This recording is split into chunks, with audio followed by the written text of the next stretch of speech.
Anong reaksyon ng senador na natapat ang o nagkatapat ang kanilang pangalan no kay VP Sara?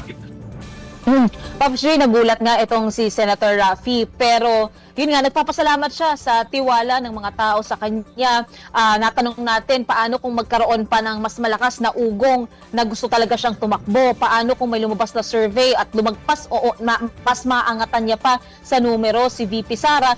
Malinaw ang katayuan ni Senator Raffy na wala talaga siyang plano tumakbo sa pagka-presidente. Hopeful siya na ma-re-elect daw siya bilang senador. Pops J. Merimon, bukod kay Senator Raffy, may iba pa bang senador na lumabas dun sa survey? Anong tugon nila rito?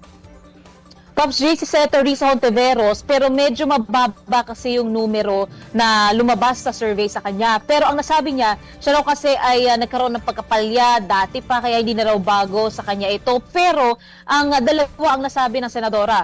Una, marami raw mga bagay pa, mga problema sa bansa na dapat binibigyan ng atensyon, binibigyan ng oras, parang hindi raw muna panahon pa para pansinin muna itong survey.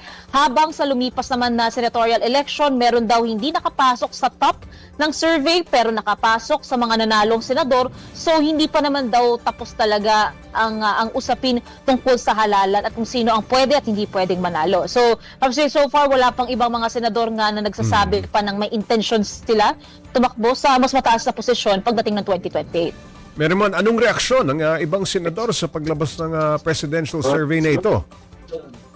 So far, Pops J, wala pa tayong nakukuhang reaction from the minority. Pero yun nga sa pagbabantay natin dito sa Senado, nung nagsalita si Vice President Sara Duterte, in-announce niya yung plano niya tumakbo, ang nalaman natin from the minority, for example, si Senator Robin Padilla, umuugong na pwede raw ba siya maging tandem ni VP Sara, nalalaban din doon. Ang sabi niya, hindi raw, nakikita niya pwedeng tandem dito si Senator Amy Marcos. Meron daw hierarchy din sa minority o kaya naman daw sa Duterte block. From the majority naman, ang nasabi naman nila Senator Risa Hontiveros, binubuo pa nila yung United Opposition at yung mga magiging flag bearers nito. So kabilang dyan kung sino ang tatakbo bilang presidential candidate nitong oposisyon. At ang pinakahinahanap nila dito is yung may moral, yung prinsipyo na ipinaglalaban yung karapatan daw ng buong bansa. Hindi lang daw yung mayroong pinagpipilian na panig. Pops J. Merimon, nagiging bulungan na noon ng tambalang Inday Sara at Senator Rodante Marcoleta. May naging pahayag na ba dito ang senador? Wala pa, Pops J. Tikom ang bibig ng senador pagdating dyan. Maging nung nag-announce si VP Sara last year ng kanyang intensyon na tumakbo. And yun nga ang huling nasabi dyan ng minority o kaya naman ng Duterte block, meron daw silang hierarchy dito. So nakikita ang nasabi ni Senator Robin, Senator Amy, o kaya naman daw nasa hierarchy nga, yun sila Senator Alan, sila Senator Rodante Marcoleta. Kaya for them, parang alam nila kung sakali man na manggagaling from the Duterte block, meron silang prospect na mismo. Pero for now, wala rin pang, again, confirmation kung sino ang pwedeng makatandem ni VP Sara pagdating ng 2028. Merimon, sa ibang issue, nagbibigay ng privilege speech si Senator Ping Lacson, no? Ngayon, anong tinatalakay niya ngayon? Pops J, ito yung tinatawag na Chairman's Progress Report.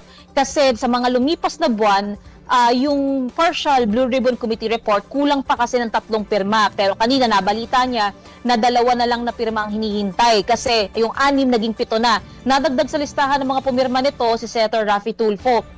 So kasama na niya si Senator Ping Lacson, si Senate President Tito Soto, Senator Bam Aquino, Risa Hontiveros at Kiko Pangilinan. Pero habang hinihintay pang makompleto yung pirma para madala sa sesyon, itong Chairman's Progress Report, pareho rin ng laman. Synthesis din siya ng nilalaman ng Blue Ribbon Report. At ito, ang nilalaman nito, yung mga findings nila, yung mga ebidensya na nakalap sa mga lumipas na pagdinig. At maaaring pagkatapos ng privilege speech ni Senator Ping, magkaroon ng interpellation yung mga kapwa niya, Senador. Pops J. Maraming salamat, Mobile Journal Merimon Reyes.